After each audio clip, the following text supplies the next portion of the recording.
Hello, good morning all of you. उम्मीद करती हूँ कि आप सब सही होंगे। आज मैं आपको दंतुरित मुस्कान कविता के बारे में पढ़ाने जा रही हूँ और इस कविता को आप लाइन बाय लाइन पढ़ने से पहले यदि आप मुझसे 2-4 लाइनों के अंदर पूरी कविता की समरी को सुन लेंगे तो जब मैं आपको लाइन बाय लाइन पढ़ाऊँगी तो आपको कविता को समझने में कठिनाई होनी बिल्कुल भी नहीं होगी और बिल्कुल आसान तरीके से आपको ये पूरी कविता समझ आ जाएगी। तो चलिए मैं आपको बताती हूँ कि जो ये कविता है, इस कविता के लेखक हैं नागार्जुन जी।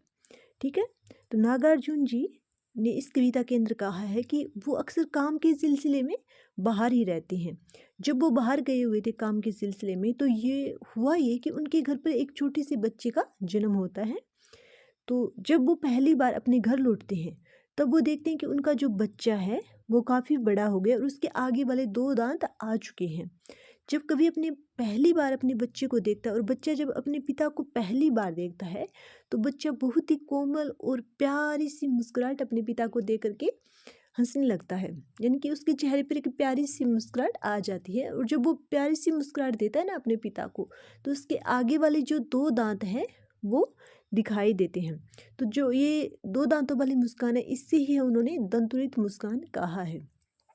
तो कवि ने इसी दंतुरित मुस्कान को लेकर के साथ में अपने जो बच्चा है उसके शरीर को लेकर के कैसे उसके स्पर्श करने से क्या क्या हो जाता है उन सभी का वर्णन उन्होंने इस कविता के अंदर किया है। तो चलिए हम स्टार्ट करते हैं कविता को लाइन बाय लाइन पढ़ के। ठीक है, तुम्हारी यह दंतुरित मुस्कान मृतक में भी डाल देगी जान, धूली दूसर तुम्हारी ये गात, छोड़कर तालाब मेरी झोंपड़ी में खिल रही जलजात। तुम्हारी यह दंतुरित मुस्कान मृतक में भी डाल देगी जान। यहाँ पर कवि ने कहा है कि तुम्हारी जो ये प्यारी सी कोमल सी मुस्कान है ना, ये एक मरे हुए व्यक्ति में भी जान डाल देगी। अर्थात कवि ने उस प्यार बच्चे की मुस्कान को इतना अच्छा और इतना सुंदर बताया ना कि एक मरा हुआ व्यक्ति भी उस कोमल मुस्कान को देख करके जीवित हो जाएगा।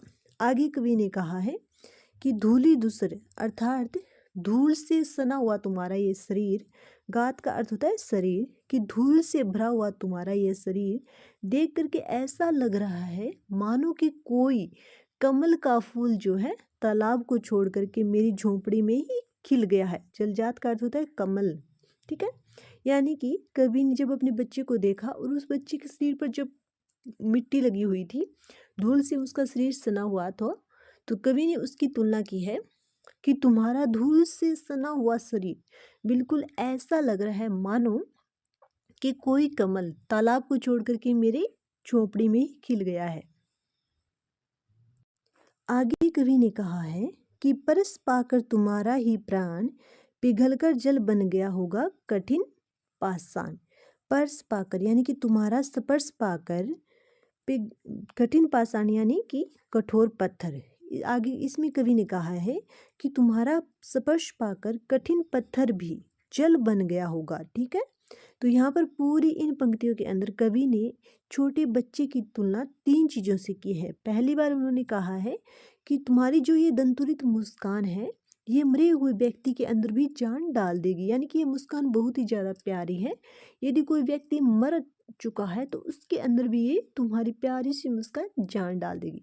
फिर आगे कवि ने कहा है कि तुम्हारा ये जो धूल से सना हुआ शरीर है ना, बिल्कुल ये भी ऐसा लग रहा है मानो कि कोई कमल का फूल जो है ना तालाब ने नए खिल करके मेरी झोपड़ी में खिल गया है। फिर तीसरी बार कवि ने तुलना की है कि तुम्हारा स्पर्श पा करके जो कठोर पत्थर होता है ना वो भी पिघल करके पानी बन जाएगा। ठीक है, चलिए आगे हम अगले पहरे को पढ़ते हैं। छू गया तुमसे कि झड़ने लगी पेड़ से फालिका के फूल, बांस था कि बबूल। यहाँ पर कवि ने कहा है कि तुम्हारे छूने से यानी तो छू गया तुमसे यानी कि तुम्हारे छूने से बांस या बबूल का पेड़ भी शेफालिका के फूल की तरह बिल्कुल कोमल हो जाता है। यानी कि शेफालिका के फूल को अगर आप हाथ लगाते हो ना तो इतना कोमल होता है कि वो हाथ लगाते ही झड़ने लग जाता है। तो यहाँ पर कवि ने छोटे बच्चे के स्पर्श की तुलना की है कि छोटे बच्चे का जो स्पर्श है वो इतना प्यारा है कि बांस और बबूल जैसे कठोर पेड़ भी छोटे बच्चे के छूने से शेफालिका के फूल की तरह कोमल बन के झड़ने लग जाते हैं। आगे कवि कहते हैं कि तुम मुझे पाए नहीं पहचान, देखते ही रहोगे अनिमेष। अनिमेष का अर्थ है एक टकी लगा करके लगातार देखते रहना। तो कवि ने कहा है अपने बेटे से कि तुम मुझे नहीं पहचान पाए हो, इसी कारण से तुम मुझे लगातार एक साथ देखे ही जा रहे हो।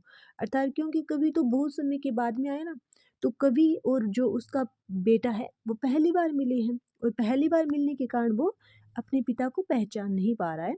और इसी विषय में कवि ने कहा है कि बेटा तुम तो मुझे नहीं पहचान पा रही हो, इसी कारण से तुम मुझे बार बार लगातार देखे ही जा रहे हो। फिर कवि कहते हैं कि तुम तो थक गई होगी, क्योंकि मैं जब से आया हूँ घर तब से तुम सिर्फ मेरी तरफ ही देखी जा रहे हो, और इसी कारण से तुम तो मुझसे नजरें नहीं हटा रहे हो, तो मैं ही तुमसे नजरें हटा लेता हूँ। ठीक है, अब हम तीसरे पैरे के बारे में पढ़ते हैं। क्या हुआ यदि होश के न परिचित पहली बार, यदि तुम्हारी माँ न माध्यम बनी होती आज, मैं न सकता देख मैं न पाता जान, तुम्हारी यह दंतुरित मुस्कान, धन्य तुम माँ भी तुम्हारी धन्य। यहाँ पर कवि ने कहा है अपने बच्चे से कि यदि तुम मुझे पहली बार में पहचान नहीं पाए तो क्या बात हो गई, कोई बात नहीं है, हम यहीं पर रहेंगे, बार बार मिलेंगे तो तुम मुझे पहचान लोगे। अर्थात यहाँ पर कवि ने कहा कि हो सके न परिचित पहली बार, यानी कि पहली बार मिले हैं, और अगर यदि तुम मुझसे परिचित न हो पाए तो कोई बात नहीं, आप बाद में उससे परिचित हो जाना। आगे कवि ने कहा है यदि तुम्हारी माँ न माध्यम बनी होती आज, तो मैं न सकता देख मैं न पाता जान। अर्थात कवि अपने बेटे से कह रहा है कि यदि तुम्हारी माँ हम दोनों को मिलाने वाला माध्यम ना बनी होती तो आज मैं तुम्हें देखने का सौभाग्य प्राप्त ना कर पाता, और ना ही तुम्हें जानने का सुख मैं अनुभव कर पाता। इसी कारण से उन्होंने कहा है कि तुम भी धन्य हो और तुम्हारी माँ भी धन्य है, क्योंकि तुम्हारी माँ के कारण ही आज मैं इतना जो ये सुखद क्षण है इससे अनुभव कर पा रहा हूँ, तुम्हें देख पा रहा हूँ, तुम्हारी प्यारी सी मुस्कान को मैं देख पा रहा हूँ, और ये जो खुशी मुझे तुम्हारी प्यारी सी मुस्कान देखने को मिल रही है इसी कारण से कि तुम्हारी माँ हम दोनों को मिलाने वाला माध्यम बनी है। तो चलिए हम आज इस चौथे पैरे के बारे में पढ़ना स्टार्ट करते हैं। इसमें कवि ने कहा है कि इस अतिथि से प्रिय तुम्हारा क्या रहा संपर्क, यानी कि कवि ने यहाँ पर स्वयं को अतिथि कहा है और अपने बच्चे को प्रिय कहा है। उन्होंने कहा कि हे बेटा तुम्हारा इस अतिथि से, अर्थात तुम्हारा अपने पिता से क्या संपर्क रहा होगा, क्योंकि तुम्हारी माँ की उंगलियां ही तुम्हें भोजन कराती रही है। मधुप्रक यानी कि 5 प्रकार के तत्वों से बना हुआ भोजन, यानी कि तुम्हारी माँ ही तुम्हें 5 प्रकार से बने हुए भोजन कराती रही है। अर्थात यहाँ पर कवि कहना चाहता है कि बचपन से लेकर के अब तक तुम्हारी माँ ने ही तुम्हारा पालन पोषण किया है, इसी कारण से तुम मुझे पहचान नहीं पा रहे हो, और मैं तुम्हें बिल्कुल अतिथि के समान ही लग रहा हूँ। आगे कवि कहते हैं कि देखते तुम इधर कनखी मार, और होती जबकि आंखें चार। यानी जब कवि ने कहा है कि तुम, कनखी मार का अर्थ होता है तिरछी निगाहों से देखना। यहाँ पर कवि ने कहा है कि जब से मैं आया हूँ तुम मुझे लगातार तिरछी निगाहों से ही देखी जा रही हो, और जब तुम्हारी आंखें और मेरी आंखें मिलती है, अर्थात कि जब वो बाप बेटा आपस में देखते हैं तो बच्चा जो है बड़ी ही प्यारी सी मुस्कुराहट निकाल देता है, यानी कि बच्चा बहुत ही प्यारा सा मुस्कुरा देता है अपने पिता के सामने। और जब बच्चा, छोटा सा बच्चा जो है, जब अपने पिता के सामने मुस्कुराता है तो ये जो मुस्कान है उस पिता को बहुत अच्छी लगती है, यानी कि छविमान लगती है, बहुत ही ज़्यादा उसे प्यारी लगती है। ठीक है, तो चलिए एक बार फिर से मैं पूरी डिटेल में आपको ये पहरा करवा देती हूँ। यहाँ पर कवि ने कहा है कि हे बेटा, कि मैं तुम्हारे लिए बिल्कुल अतिथि के समान हूँ, क्योंकि तुम्हारी माँ ने ही बचपन से लेकर के अब तक तुम्हारा पालन पोषण किया है। और फिर आगे कवि कहते हैं कि मैं जब से यहाँ पर आया हूँ तब से तुम मुझे लगातार टेढ़ी आंखों से ही देखे जा रहे हो। फिर आगे कवि कहते हैं कि जब तुम मेरी तरफ देखते हो और मैं तुम्हारी तरफ देखता हूँ, अर्थात जब हमारी आंखों का मिलन होता है और उस आंखों के मिलने से तुम जो इतना सुंदर मुस्कुराते हो ना, ये तुम्हारी जो मुस्कुराहट है इतनी अच्छी और सुंदर लगती है कि मुझे बहुत ज़्यादा सुखद अनुभूति हो रही है। ठीक है, उम्मीद करती हूँ कि आपको ये कविता समझ आई होगी। और यदि आपको ये कविता समझ आई है तो प्लीज़ चैनल को लाइक कर दीजिएगा, सब्सक्राइब कर दीजिएगा। और यदि आप मुझसे किसी अन्य कविता के बारे में पूरे डिटेल के साथ पढ़ना चाहते हैं तो उस कविता का नाम कमेंट बॉक्स में लिख दीजिएगा और मैं आपको वो कविता पढ़ा दूँगी। Thank you.